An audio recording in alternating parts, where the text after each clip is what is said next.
स्वागत है दोस्तों। आज के मुख्य समाचार में आज देश और दुनिया से कई अहम और बड़ी खबर आ रही है। बात करेंगे हर खबर पर विस्तार से। मकर संक्रांति पर सचिन पायलट ने बढ़ाई बीजेपी की टेंशन। नीतीश कुमार कभी भी बदल सकते हैं पाला, बताएंगे विस्तार से। एक और बड़ी अपडेट आज एक साथ देख सकते हैं। लालू यादव और सीएम नीतीश कुमार, हो गई पूरी तैयारी। इसी के साथ अगली बड़ी खबर में आपको बताएंगे आप और भाजपा या कांग्रेस, दिल्ली में किसकी सरकार, नए सर्वे में किस दल को मिली कितनी सीटें। इसी के साथ अगली बड़ी खबर में आपको बताएंगे। एआईएमआईएम से टिकट मिलने के बाद ताहिर हुसैन की पहली प्रतिक्रिया, चुनाव को लेकर किया बड़ा दावा। तो चलिए देख लेते आज की पहली बड़ी खबर। मकर संक्रांति पर सचिन पायलट ने बढ़ाई बीजेपी की टेंशन। नीतीश कुमार कभी भी बदल सकते हैं पाला। जी हां दोस्तों, आपकी जानकारी के लिए बता दें, राजस्थान कांग्रेस के पूर्व अध्यक्ष सचिन पायलट ने जयपुर में बड़ा बयान दिया है।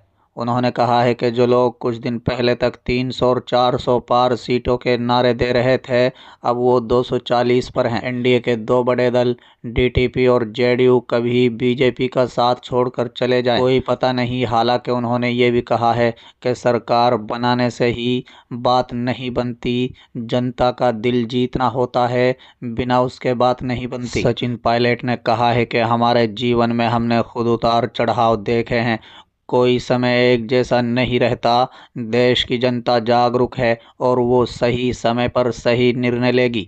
जनता से किए गए वादे पूरे करने होते हैं। पायलट ने कहा है कि देश की राजनीति देश के साथ बदलती है, इसमें कोई बुरी बात नहीं है। देश की आज़ादी से पहले देश में क्या राजनीति थी, आज़ादी के समय क्या राजनीति थी, आज से 30 साल पहले क्या राजनीति थी और आज क्या राजनीति है।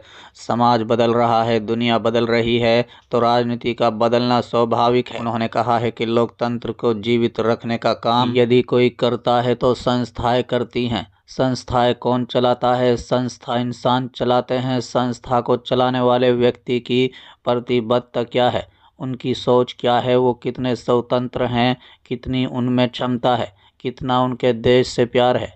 पायलट ने कहा है कि मुझे याद है कि जब मैं पहली बार संसद में गया था, मैं 26 साल की उम्र में संसद पहुंच गया। उस समय प्रधानमंत्री मनमोहन सिंह देश के प्रधानमंत्री सदन में थे। अटल बिहारी वाजपेयी, देवगौड़ा और चंद्रशेखर थे। 2004 में जो संसद का माहौल था वो आज नहीं है। देश की जनता को अपने भीतर भी झांकना चाहिए। देश में पहला लेबर मूवमेंट, सोशल मूवमेंट्स होते थे, अपने अधिकारों के लिए सड़कों पर आते थे, लेकिन आज के युवाओं में जागरूकता का अभाव है। चलिए अगली खबर आज एक साथ देख सकते हैं। लालू यादव और सीएम नीतीश कुमार, हो गई पूरी तैयारी। जी हां दोस्तों, आपकी जानकारी के लिए बता दें कि बिहार के मुख्यमंत्री नीतीश कुमार और आरजेडी सुप्रीमो लालू प्रसाद यादव आज एक साथ एक कार्यक्रम में नजर आ सकते हैं। बीते मंगलवार 14 जनवरी 2025 को राबड़ी आवास में आयोजित दही चूड़ा भोज में भले ही नीतीश कुमार को निमंत्रण नहीं मिला था, लेकिन पशुपति कुमार पारस के यहाँ लालू के साथ नीतीश कुमार को भी बुलाया गया है।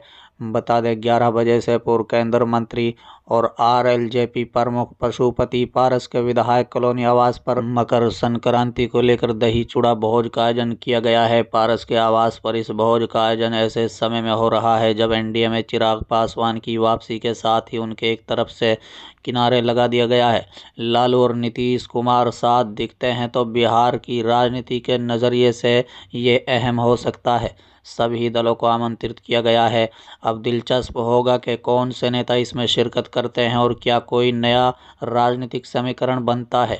बिहार की सियासत में मकर संक्रांति के अवसर पर होने वाले राजनीतिक दही चूड़ा भोज के बहाने कई बार सियासी खेल हो चुका है।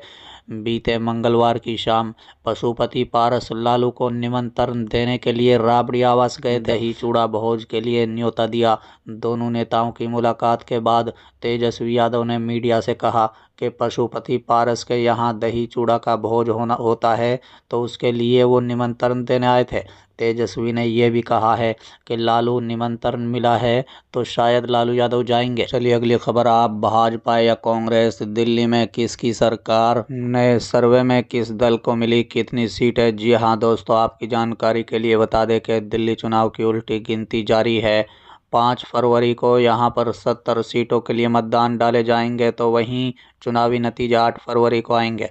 अब पार्टी बीजेपी और कांग्रेस तीनों ने ही दिल्ली में अपनी पूरी ताकत झोंक दी है, जिसकी वजह से सर्द मौसम में सियासी पारा राजधानी में काफ़ी गर्म है। सबके मन में यही सवाल है कि इस बार दिल्ली में कौन सरकार बनाने जा रहा है।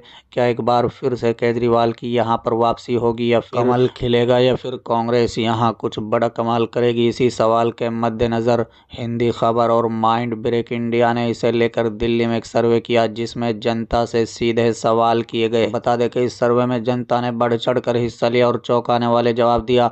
इस सर्वे में कहा गया है कि एक बार फिर से दिल्ली में आम आदमी पार्टी की वापसी हो रही है। उसे यहाँ पर 70 में से 55 सीटें मिल रही है, जबकि 15 सीटें भाजपा के खाते में आ रही है।